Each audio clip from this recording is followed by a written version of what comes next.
Kayla sat in her glass-walled office, the hum of servers blending with the low click of her keyboard. The sterile space smelled faintly of ozone and coffee, the cool glow of monitors reflecting off her polished desk. Rows of blinking lights and meticulously organized hardware made her feel in control, the chaos of the outside world safely filtered into binary. Today, though, the chaos had snuck past her firewalls. Her thumb hovered over the final confirmation on the bank app. A wire transfer for $54,000. The last installment for Courtney's wedding. Venue deposits, imported peonies, a vintage champagne tower. All painstakingly itemized in her mental ledger. Kayla's fingers tapped the screen with quiet precision. $12,000 for the venue, $8,000 for flowers, $4,000 for the champagne, and $54,000 to bring it all home. She'd done this because she loved her sister, because she believed family meant showing up, even when it hurt. Even as her muscles tensed in anticipation, she expected the familiar family chaos to follow. A thank you, a warm smile, maybe a shared laugh. Instead, her phone buzzed. She glanced down, expecting a notification about server maintenance, a client inquiry, or a routine message. Instead, the words hit her like a cold front through the glass walls. Just so you know, you're not invited to the ceremony. Kayla blinked. Her thumb froze mid-scroll. Beneath the terse sentence was the reason, almost laughably cruel. It's a very specific aesthetic, and you don't match the palette. Her mother, Rebecca, responded with a laughing emoji, as if she were watching a live comedy show instead of witnessing a daughter being erased from her own sister's wedding. Kayla stared at the screen, the sterile office suddenly feeling suffocating. The hum of the servers turned into a relentless drumbeat, sinking with the tightening in her chest. It wasn't a joke. It wasn't a misunderstanding. It was an eviction notice. Dressed in pastel decor, Kayla's fingers brushed her phone again, almost unconsciously, as if she could swipe the words into oblivion. Instead, she did what she always did. She compartmentalized. She treated the text like a corrupted file in a system she understood far better than family drama. Data anomaly detected. Audit the source. The only part of her life that operated without conditions. Face ID recognition, her secure digital fortress, her analytics dashboards, didn't falter. She analyzed the situation like a forensic accountant examining a financial discrepancy. She tallied the costs in her head, each dollar a spike in tension. $12,000 venue deposit, $8,000 imported peonies, $4,000 champagne tower, $54,000 final installment. A cumulative $78,000 spent on a celebration from which she was explicitly excluded. The injustice wasn't just emotional. It was material, visceral. Kayla paused, breathing deliberately, and for the first time looked out over the city skyline from her office. She spoke directly to the world outside her glass cage, almost as if anyone listening might help her process the betrayal. Drop a comment and let me know where you're listening from. I want to know I'm not alone in this madness. She imagined her audience reacting, feeling the shock, the quiet fury. That connection, that shared space, was the only thing that softened the sting. Then she turned back to her monitors, the glow reflecting in her eyes. Emotion became code. Grief became protocol, and she began her quiet work of processing the breach. The system had failed, or maybe she had simply discovered a bug she hadn't anticipated. Family could be cruel, and love could come with invisible exclusions. Kayla rode the subway home, earbuds in, backpack slung over one shoulder. The city's rattling metal echoes pressed in from all sides, a reminder that her world existed on a different plane than her family's. She stepped off at her third-floor walk-up in South Philly, the stairs steep enough to make her lungs burn slightly. No valet, no sprawling lawn, no weekend gardener. Just her and the apartment she paid for herself, meticulously clean, functional, and entirely hers. She opened her fridge to a simple lunch. Quinoa with roasted vegetables, packed neatly in a glass container she'd reused countless times. Her blazer was practical, her shoes comfortable. Not Prada or Gucci.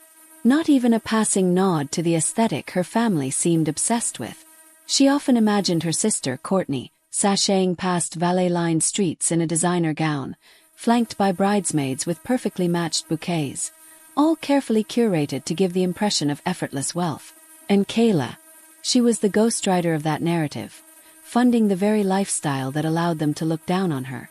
Every dollar she'd wired, every late night she'd spent coding and consulting, built the foundation for the family's fantasy. Her reflection in the apartment mirror was unremarkable in their eyes, but in her own, it was intentional. Every choice, subway over parking, reusable glass containers over fancy catering, functional attire over flair, was deliberate. The contrast wasn't just financial. It was philosophical. She had learned early that respect wasn't given, it had to be coded into the system.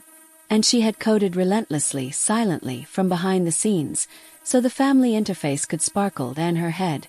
Kayla replayed the tech metaphors that had always guided her thinking. I was the back-end code that made the beautiful interface work. Nobody cared about her methods, her logic, her nights debugging family finances, reconciling invoices, or ensuring the wedding looked seamless. They just wanted the app to run, to see the magic without seeing the mechanics.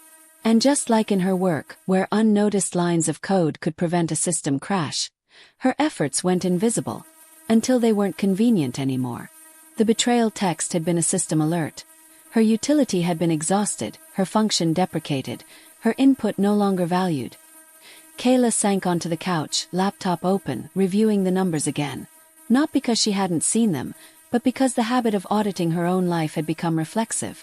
That's when she stumbled on the mental framework she'd long avoided, the sunk cost fallacy. She had been investing decades of effort and money, expecting returns that never came. Money already spent cannot be recovered. Applied to family relationships, it meant she'd believed her wire transfers, her generosity, her labor, would buy something far more valuable than gifts. Love, acceptance, respect. And yet, here she was, excluded, unacknowledged, and scorned. Reframing helped her breathe. She wasn't paying for a wedding, she was paying a tax. A tax for existing in their orbit, for tolerating her presence without gratitude. The return on investment had always been a myth, and the ledger finally balanced in her favor when she realized it. The utility of her contributions had been maximized for them, and that was no longer her problem. Every dollar wired, every late-night coding had empowered her, not them. The clarity was paradoxical. The betrayal hurt, but recognition stung more. She had been underestimated, underappreciated, and yet hyper-capable, a force that didn't need validation to exist. Her modest lifestyle, the commute, the recycled containers, the functional wardrobe, they were not marks of deficiency, but evidence of control, precision, and autonomy. And in the quiet hum of her South Philly apartment, Kayla smiled faintly. She had built the system. They had enjoyed the interface. And now, she could finally decide what to run next. The wire transfer still read, pending. Kayla's finger hovered over the trackpad, her thumb brushing lightly against the spacebar as if testing gravity. The hum of her South Philly apartment faded into the background. Only the rhythm of her pulse remained. Sadness had done its work. Now efficiency took over. It was time to correct the error. 3 words appeared in her messaging app, typed deliberately, without paragraph, without begging, without explanation. Understood. I'll cancel the classy payments too. The words hit like a gentle hammer. Precise, unyielding. No emotion, just consequence. In that moment the power dynamic shifted. Kayla wasn't pleading to be included anymore. She was recalibrating the ledger, restoring equilibrium. They had treated her as an expendable line item. Now she would run the algorithm of accountability. Her fingers moved with quiet grace across the keyboard, logging into the wedding venue's client portal. Because she had been managing the account, she knew exactly where to navigate, which buttons to press, which checkboxes to select. A warning popped up. 50% cancellation fee applies within 30 days. She paused for a heartbeat, smiled, and clicked, confirm. The $54,000 pending transfer evaporated before her eyes. On the screen, a small notification blinked. Cancellation confirmed. Refund process initiated. It was rhythmic, almost musical, the click, cancel. Next came the cascading wave of accountability. She accessed the florist portal, canceling the $8,000 imported peonies order with the same precision. Then the caterer's online booking. Then the vintage car rental, elegant and useless now. Each confirmation pinged her inbox. Refund process initiated. Each ping was a drumbeat of justice. She imagined her family, perched on their illusion of perfection, scrambling to salvage a fantasy that no longer existed. Her phone vibrated violently on the desk. Courtney calling. She ignored it. Another vibration, a text. What did you do? The venue just called me. Kayla smiled faintly. Another buzz. Answer the phone, Kayla. This isn't funny. Then her mother joined the chorus, her words dripping with dismissal. Stop being dramatic. Finally, Rebecca sent her signature emoji-laden critique. You know you don't fit in with the Williams people. You're too intense. You'll embarrass your sister. Kayla stared at the screen, decoding the euphemistic language. Intense. Not loud. Not chaotic. Not wrong. Intense meant smart. Intense meant inconvenient because she asked questions, analyzed inconsistencies, and refused to submit to illusions. Intense meant she interfered with the curated fantasy her family had invested so much in. Their words were armor. They couldn't admit she had power, but she knew the code. She read between the lines, sitting back. Kayla exhaled slowly. Her revenge was methodical, satisfying, almost ceremonial. She hadn't screamed. She hadn't tattled. She hadn't over-explained. She had executed a sequence of actions that corrected the imbalance they had created. She had turned the ledger on its head. She had become the agent of change, the executor of consequences, the unseen architect of justice.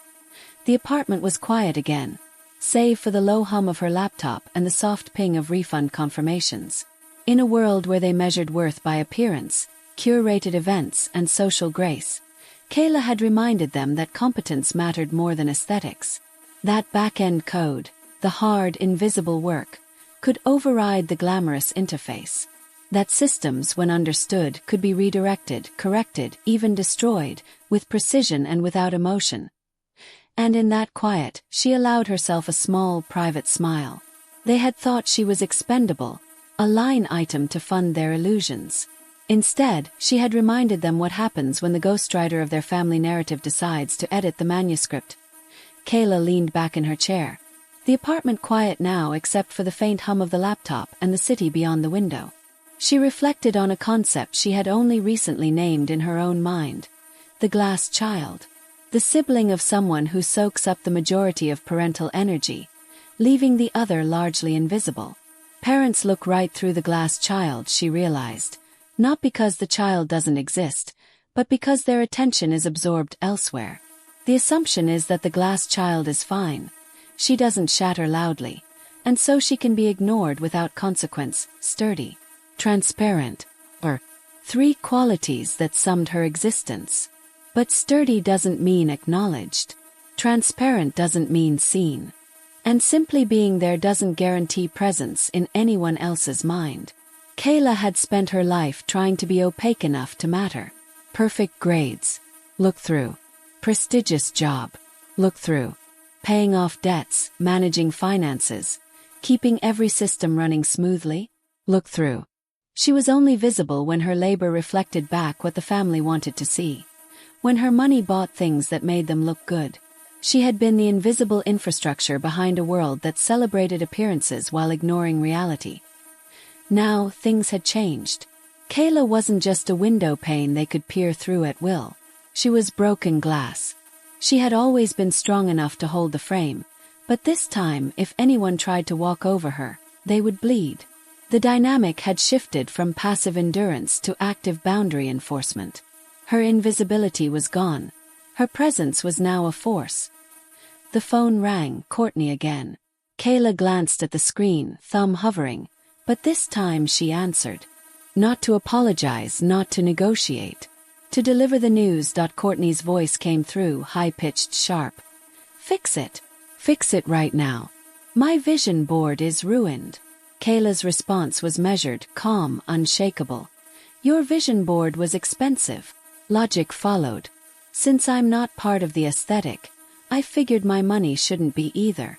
Courtney lashed out, scrambling for emotional leverage. "You're just jealous because I'm getting married and you're alone with your spreadsheets. Mom was right. You're bitter." Kayla leaned back, eyes fixed on the glow of the monitors.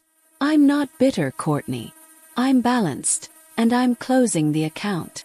She hung up, blocked both Courtney and her mother, and exhaled. Silence fell over the apartment. Heavy, yes, but for the first time in 32 years it wasn't empty. It wasn't a void of invisibility and dismissal. It was full. Full of possibility. Full of space to define herself without filtering through the lens of someone else's expectation or aesthetic. Full of permission to exist for her own sake. For Kayla, the glass child had shattered, and in that fracture she found her own reflection for the first time. Sharp, clear, undeniable. Kayla didn't pick up the phone. She didn't type an angry message. She didn't spiral into family chaos. Instead, she walked into her office, pulled open the door to conference room B, and sent a simple email. Urgent audit, 3 words that would mobilize her colleague Kyle immediately. When he arrived, the moment he saw her face, he understood. This wasn't a typical work request. This was personal, professional, precise. "Help me run a forensic audit on my personal finances," she said, her tone crisp. "Treat it like a hostile takeover." Kyle nodded. They spent the next 3 hours tracing transfers, cross-referencing charges, and tracking suspicious activity. The big monitors in the room lit up with visualizations. Heat maps, color-coded timelines, pie charts, and line graphs. Each data point a breadcrumb, each anomaly a clue. Kayla's apartment might have been modest, her wardrobe practical, but her financial systems were immaculate, and now her analytical skills would be applied to family betrayal. The usual suspects appeared first. Emergency rent transfers coinciding with Coachella weekends, medical bills that oddly matched the price of Balenciaga bags. She frowned, logging each one meticulously. And then she saw it. A $12,000 charge from Lumina Wellness Retreat. Cardholder name, Kayla. Email address, courtney.vibes@gmail.com. Kyle raised an eyebrow, leaning back. Pre-wedding glow-up? Kayla didn't smile. The mechanics of it were almost elegant in their audacity. Months ago, she had given her card number to pay the florist's deposit. Somehow, Courtney had saved it to her digital wallet and had been using it without permission. Every detail lined up perfectly in the ledger. Amounts, dates, merchant codes. The betrayal wasn't just emotional anymore. It was tangible, material, precise. Kayla picked up the phone, called the credit card fraud department, and in a professional, steady voice explained the situation. She filed a formal dispute, every word deliberate, every fact corroborated. She didn't call Courtney, didn't send another passive-aggressive text, didn't even engage her mother. This wasn't about family drama anymore. This was institutional remedy, structured and impersonal, exactly the way her professional self would handle any hostile corporate takeover. Once the call ended, Kayla turned back to her laptop and typed a single email. Recipient, Rebecca. Notice of defunding. The message was short, legalistic, and final. This is not a negotiation. This is a notification. Kyle, watching over her shoulder, shook his head in awe. You just nuked them from orbit. Kayla smiled faintly, correcting him. I just turned off the free trial. There was power in that phrasing. No anger, no vengeance narrative, no emotional spectacle. Just the facts. Just consequences. Just the clear demarcation that her resources, her finances, her labor, her autonomy, would no longer be weaponized against her or extracted without consent.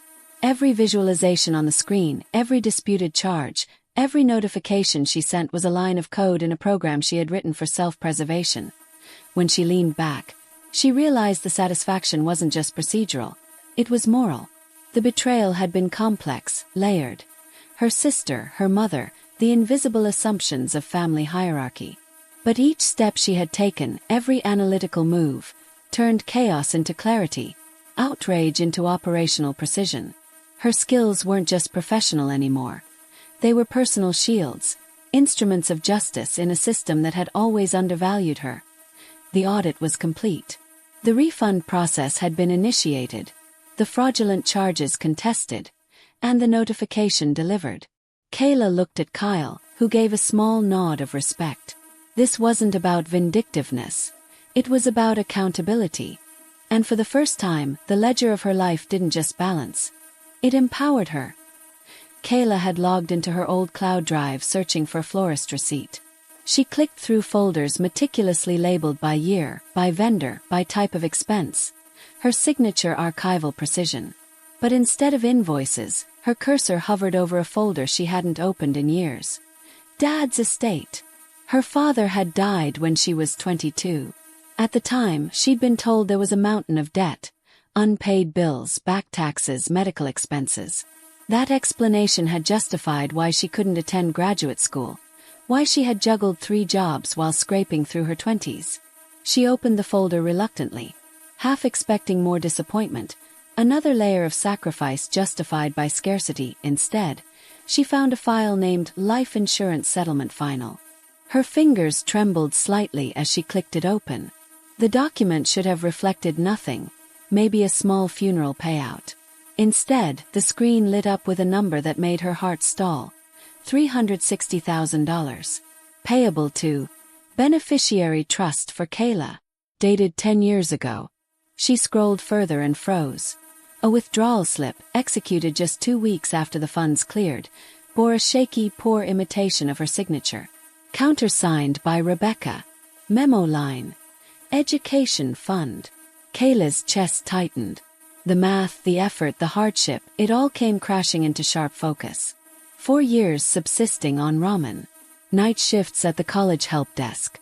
Student loans piling up while she studied late into the night. Every bit of her diligence had been predicated on lies. Her mother had said there was no money. And yet there had been money all along. The betrayal wasn't abstract. It wasn't just familial pettiness. It had been transactional, deliberate, and cold. She scrolled down further, opening a folder labeled Courtney Modeling Portfolio 2014. Her pulse quickened. Dates aligned perfectly with the withdrawn funds. Expensive headshots, agency fees, travel to New York for go-sees, stylist appointments, camera-ready training sessions. The education fund hadn't vanished. It had been reallocated. Invested in the golden child. Every dollar she had been told didn't exist had been spent building Courtney's career. Her mother's pride project.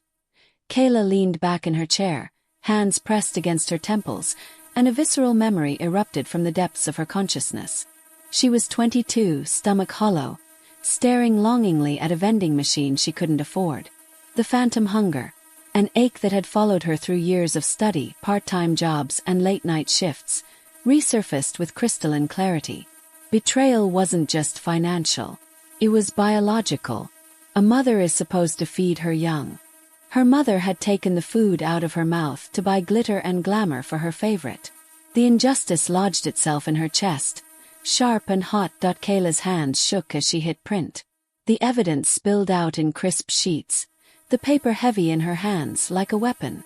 She stacked it neatly, the gravity of it tangible, palpable. Her phone buzzed, a message from William, Courtney's fiancé. Kayla, we need to talk. Courtney is hysterical. She says you're ruining everything.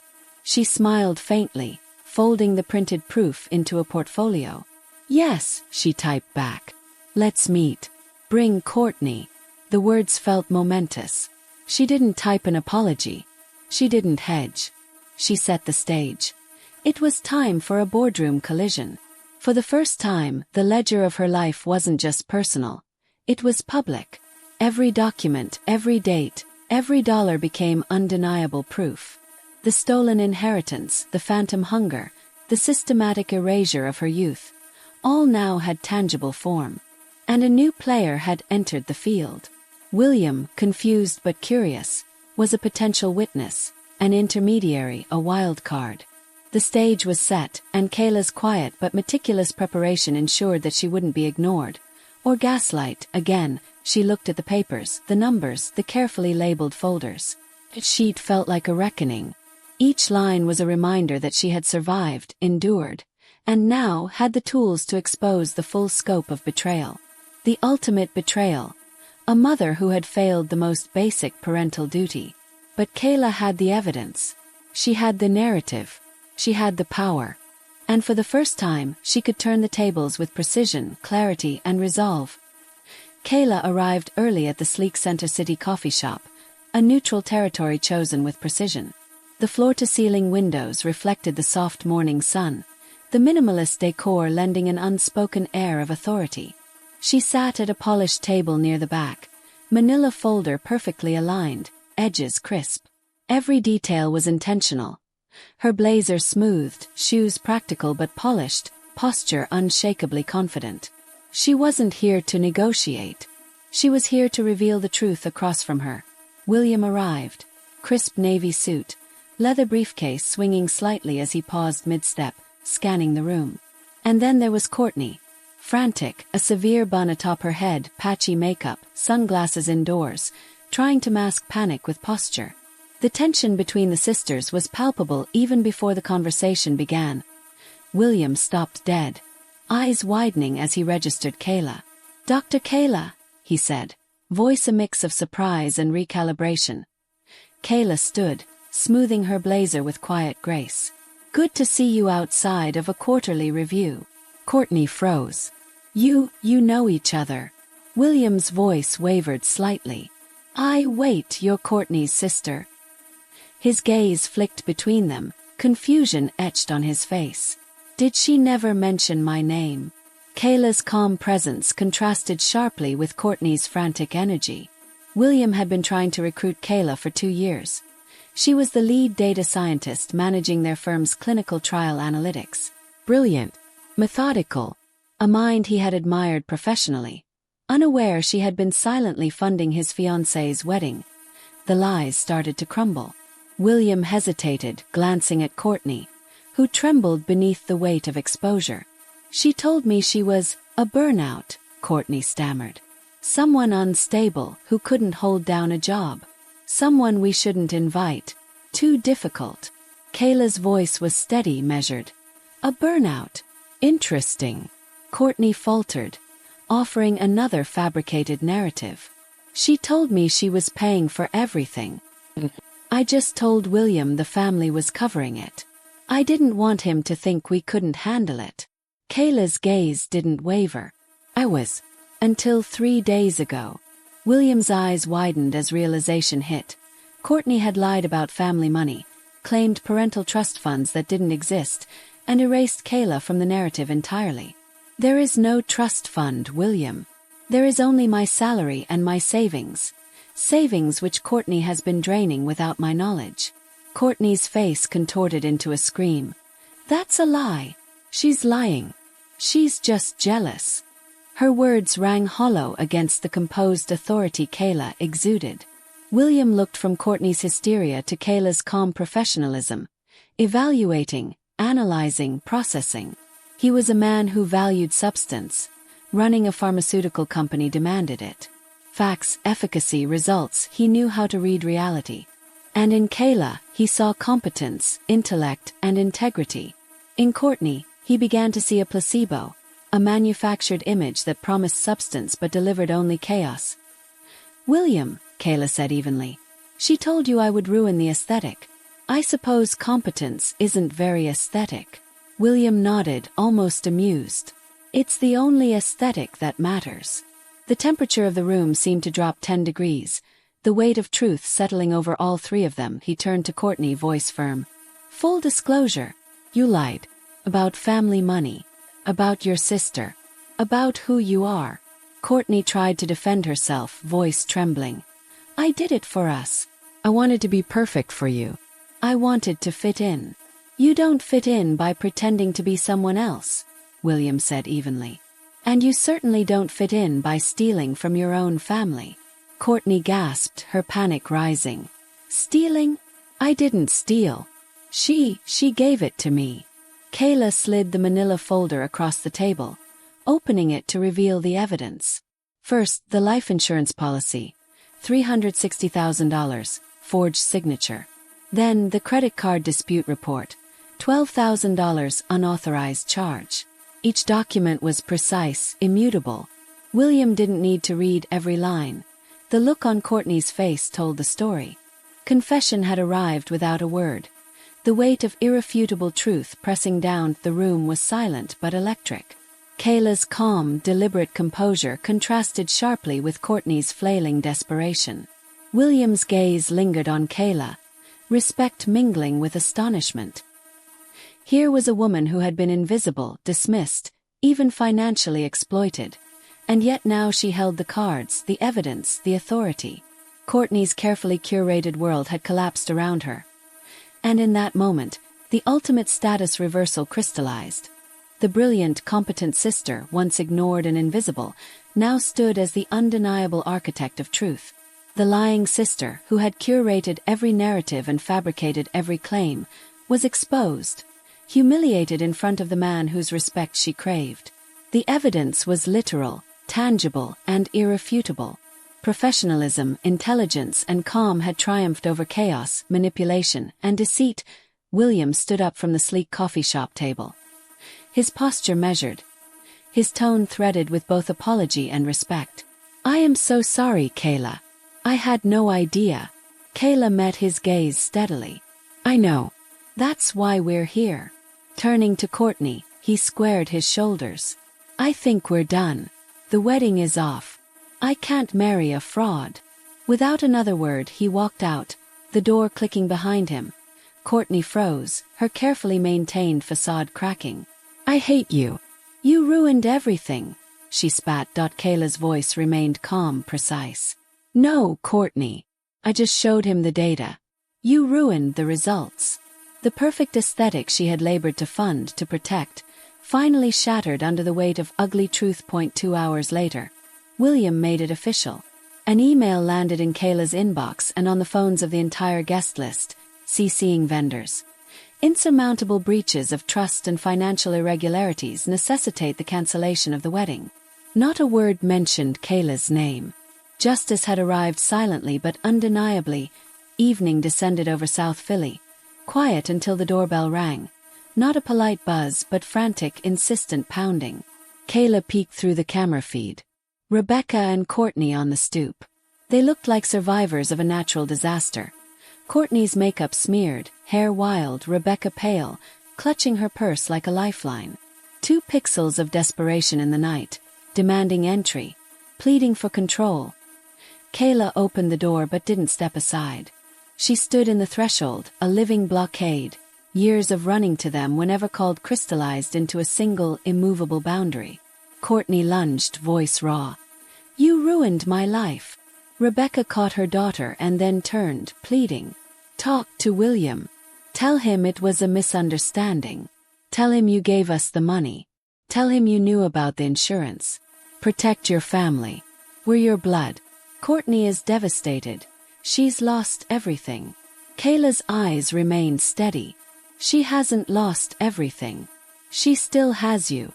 Rebecca's lips trembled, her hands wringing the empty air. "Don't be cruel. We can work this out. I'll pay you back. Swear. Just fix it, please." Kayla reached for the manila envelope she had prepared months ago. Rebecca's hands shook as she took it. "What is this?" she whispered. Inside were copies of the credit card fraud report, the life insurance documents, and everything forwarded to the district attorney's office.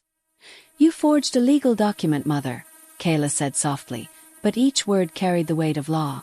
"That's a felony." Rebecca dropped the envelope. Papers scattered across the threshold. "You wouldn't." "I already did." Kayla's voice was calm, unflinching. The hallway fell silent. The confrontation had ended.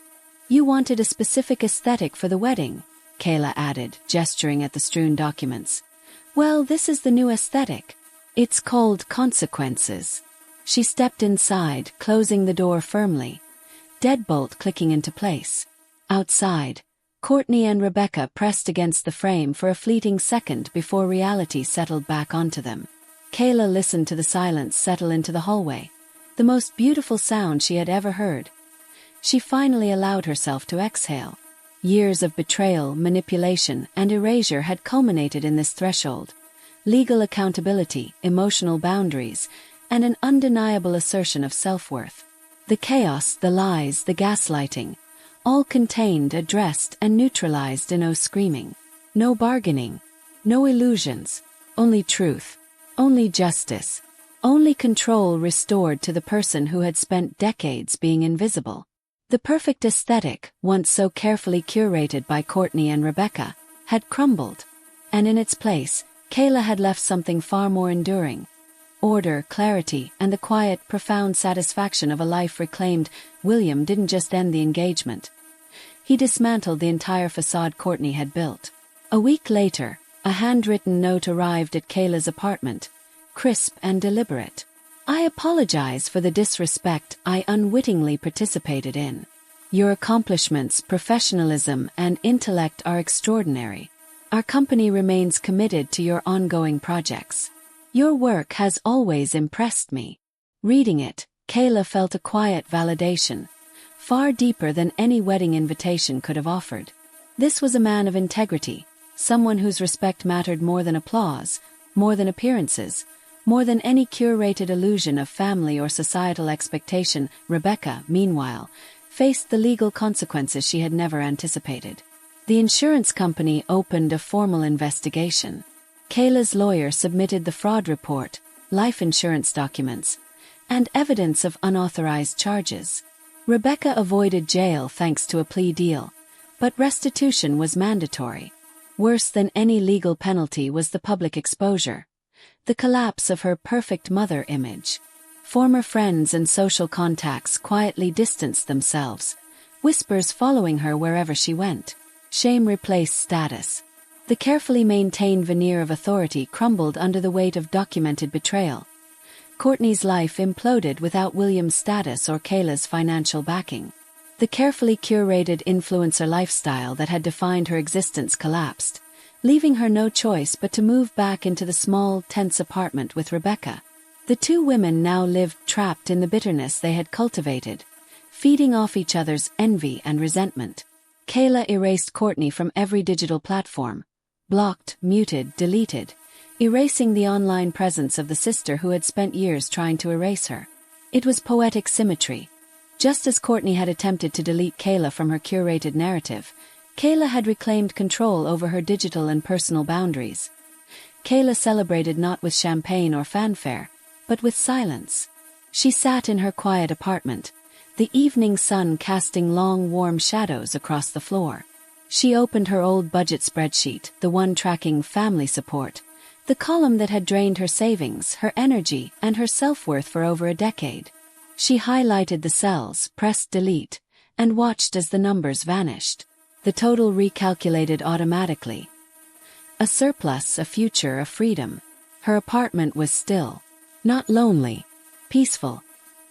The tech metaphor returned naturally, comforting in its clarity. I had rewritten my own code, debugging the errors of my past. I had deleted the corrupted files. The next morning she bought a new coffee maker. Not for aesthetic appeal, not for anyone's approval, not for Courtney or her curated trends, but because it made excellent coffee and because she liked it. She poured a cup, lifted it to her lips, and tasted something she hadn't tasted in years. I tasted my own life. It was simple, intimate, and profound. Justice had been served. Villains faced consequences. But the reward wasn't revenge. It was liberation, autonomy, and peace. Kayla had rewritten the code of her own life, recalculated her worth, and claimed the future on her terms.